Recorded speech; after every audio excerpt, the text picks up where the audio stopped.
नमस्कार दोस्तों, मेरा नाम है अंशुमन नायक और आप सभी का बहुत बहुत स्वागत है इंडियन डिफेंस न्यूज के डिफेंस टॉक सीरीज में, जहां पर हम रोज नए नए डिफेंस अपडेट्स के बारे में बात करते हैं। तो चलिए देर न करते हुए आज की वीडियो शुरू करते हैं।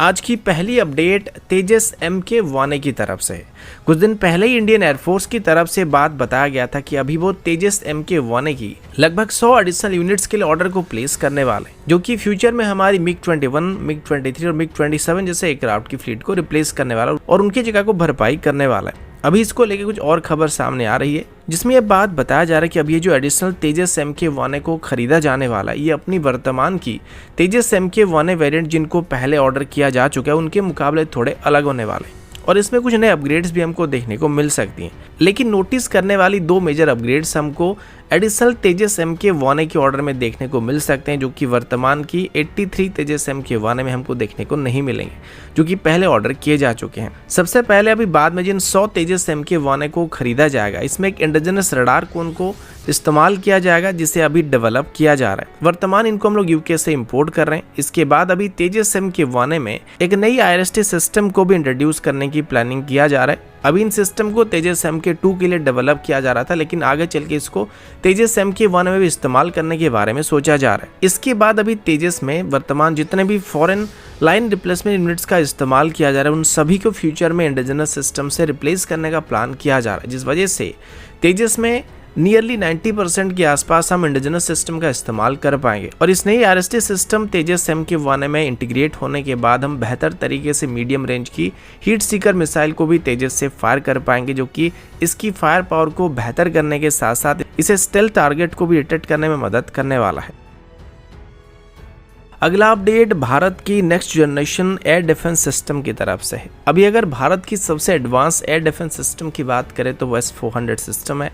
लेकिन इसके बाद हमारे पास जो एयर डिफेंस सिस्टम मौजूद है उनकी मैक्सिमम रेंज 70 से 90 किलोमीटर के बीच ही सीमित है, जिस वजह से DRDO की तरफ से भी S-400 सिस्टम की कैपेसिटी को मैच करने के लिए इंडिजिनस तरीके से एक नई multi layer air defence system को डेवलप करने की कोशिश किया जा रहा है, जिसका नाम ER-Radius यानी कि extended range air defence system है। और इसमें XRSAM और ERSAM जैसे दो सिस्टम को डेवलप किया जा रहा है। इनमें से जो XRSAM होने वाला है, ये लगभग 350 किलोमीटर से लेकर 400 किलोमीटर के आसपास स्ट्राइक करने की कैपेबिलिटी रखने वाला है। इसके बाद जो ERSAM यानी कि extended range surface to air missile होगा, ये करीब 150 किलोमीटर तक स्ट्राइक कर पाएगा। इनिशियली ERSAM को MRSAM से डिराइव किया गया था, लेकिन इसमें एक एडिशनल बूस्टर सेक्शन को ऐड किया जा चुका है, जिस वजह से इसको लगभग 150 किलोमीटर तक स्ट्राइक करने का रेंज मिल सकता है। ERSAM ER-Radius सिस्टम यानी कि extended range air defence system का पहला मिसाइल होने वाला है, जिसके बाद XRSAM इसका दूसरा लॉन्ग रेंज मिसाइल होने वाला है। फिलहाल ये अभी अपनी डेवलपमेंट के इनिशियल स्टेज में चल रहा है, लेकिन सबसे पहले अभी ERSAM की टेस्टिंग करने की बात सामने आई है और बताया जा रहा है कि जल्दी ही मॉनसून खत्म होने से पहले DRDO की तरफ से ERSAM की टेस्टिंग करना शुरू किया जाएगा। इससे सिर्फ एयरक्राफ्ट के अलावा अभी मिसाइल्स को भी काउंटर करने के लिए डिजाइन किया जा रहा है, जिस वजह से ये बैलिस्टिक मिसाइल और क्रूज मिसाइल को भी काउंटर कर पाएगा। इसमें बहुत रेडियो फ्रिक्वेंसी और इमेजिंग इंफ्रारेड सीकर का इस्तेमाल किया जाएगा, जिस वजह से ये बेहतर तरीके से अपने टारगेट को इंटरसेप्ट कर पाएगा। और अभी एक बार ERSAM और XRSAM की डेवलपमेंट कंप्लीट होने के बाद हमारी देसी S-400 सिस्टम लगभग तैयार हो जाएगा, जिसमें MRSAM से लेके XRSAM तक के अलग अलग तरह के मिसाइल मौजूद रहेंगे, जो कि एक multi layer air defence system की तरह काम करेंगे, जो कि 70 किलोमीटर से लेके 400 किलोमीटर तक की रेंज तक हमको कवरेज प्रोवाइड कर पाएंगे। अगला अपडेट रुस्तम 2 या तापस UAV को लेके है। रिसेंटली आपने सुना होगा कि तापस UAV की लगभग सभी टेस्ट को कंप्लीट किया चुका था और इसे अभी इंडियन आर्मी और इंडियन एयरफोर्स में इंडक्ट करने की बात की गई थी और ऐसे करीब 100 के आसपास ड्रोन्स को अपने सर्विस में यानी कि दोनों सर्विस में इंडक्ट करने का प्लान किया गया था। लेकिन रिसेंटली तापस UAV की टेस्टिंग करते दौरान कुछ टेक्निकल इशू होने की वजह से क्रैश कर गया था और इसी चीज़ के बाद उम्मीद किया जा रहा था कि इसकी इंडक्शन प्रोसेस में अभी शायद थोड़ा डिले देखने को मिल सकता है और अभी से इसको लेके नेगेटिव आर्टिकल्स आना शुरू हो चुके हैं। आज इसको लेकर कुछ टॉप डिफेंस साइट्स में क्लेम किया जा रहा है कि अभी इंडियन एयरफोर्स और इंडियन आर्मी में तापस UAV की इंडक्ट होने की प्रोसेस डिले होने के साथ साथ अभी इसकी ऑर्डर में भी कुछ हद तक रिडक्शन हमको देखने को मिल सकता है। अब इसके पीछे ये कारण बताया जा रहा है कि अभी रिसेंटली जब इसकी जॉइंट यूजर ट्रायल को कंडक्ट किया जा रहा था, तब आर्मी और एयरफोर्स की तरफ से इसको टेस्ट करने के बाद इसमें मेनली 3 मेजर इशू के बारे में जिक्र किया गया था। पहला, वो इसकी वेट को लेके खुश नहीं थे और उनको लगता है कि तापस यूएवी काफ़ी हैवी है, जिस वजह से इसकी ऑपरेशनल कैपेबिलिटी और एंड्योरेंस इसमें कम हो सकता है। दूसरा, इसकी डिज़ाइन को लेकर कुछ इशू पॉइंट आउट किया गया था, जिसमें ये बात बताया जा रहा है कि इसकी डिज़ाइन ही ऐसी है कि इसको आर्म्ड ड्रोन के तौर पर इस्तेमाल करना संभव नहीं है, और अगर इसमें कुछ हद तक हम लोग वेपन का इस्तेमाल करने की कोशिश करेंगे तो बहुत ही लिमिटेड होने वाला है। इस वजह से हमें इसको आर्म्ड ड्रोन के तौर पर इस्तेमाल करने में कोई ऑपरेशनल फ्लेक्सिबिलिटी नहीं मिलेगी।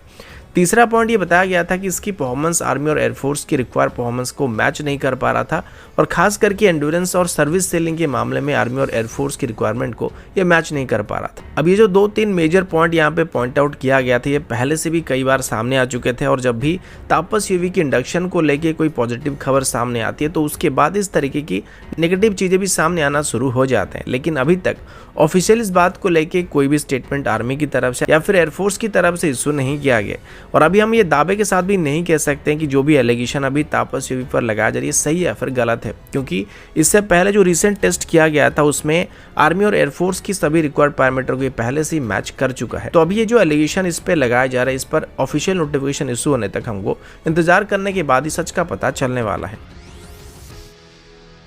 अगला अपडेट भी तेजस की तरफ से, और अभी हम तेजस की एक्सपोर्ट के बारे में बात करने वाले हैं। वैसे तो कई देशों को अभी तेजस को एक्सपोर्ट करने की कोशिश किया जा रहा है, लेकिन अभी पता चला है कि खास करके इजिप्ट को अभी तेजस को एक्सपोर्ट करने की कोशिश किया जा रहा है, जिसमें एचएएल की तरफ से अभी इजिप्ट को तेजस MK1A को ऑफर किया जा रहा है। और इसमें सिर्फ ऑफर ही नहीं, बल्कि इजिप्ट को अभी तेजस MK1A को TOT के साथ और लोकल मैन्युफैक्चरिंग के साथ ऑप्शन देके ऑफर किया जा रहा है। अभी इजिप्ट की तरफ से तेजस के अलावा FA-50 को भी कंसीडर किया जा रहा है, और वो अभी एक लाइटवेट क्लास की फाइटर को खरीदना चाहते हैं। अब इसमें अभी तक तेजस की सिलेक्ट होने की चांसेस इतने ज़्यादा तो दिख नहीं रहे थे, लेकिन रिसेंटली जब तेजस MK1A को TOT के साथ एचएएल की तरफ से इजिप्ट को ऑफर किया गया है, जिसमें तेजस की लोकल मैन्युफैक्चरिंग भी इजिप्ट को ऑफर किया जा रहा है, ये इजिप्ट के लिए बहुत ही बेहतरीन ऑप्शन होने वाला है, क्योंकि हेड टू हेड कंपैरिजन में FA-50 कभी भी तेजस को मैच नहीं कर पाया और उसके मुकाबले काफ़ी पीछे रहने वाला है, जिस वजह से अगर TOT के साथ तेजस MK1A को इजिप्ट में बनाने का उनको मौका मिलता है तो इजिप्ट के लिए बहुत ही बढ़िया मौका होने वाला है, जिसमें वो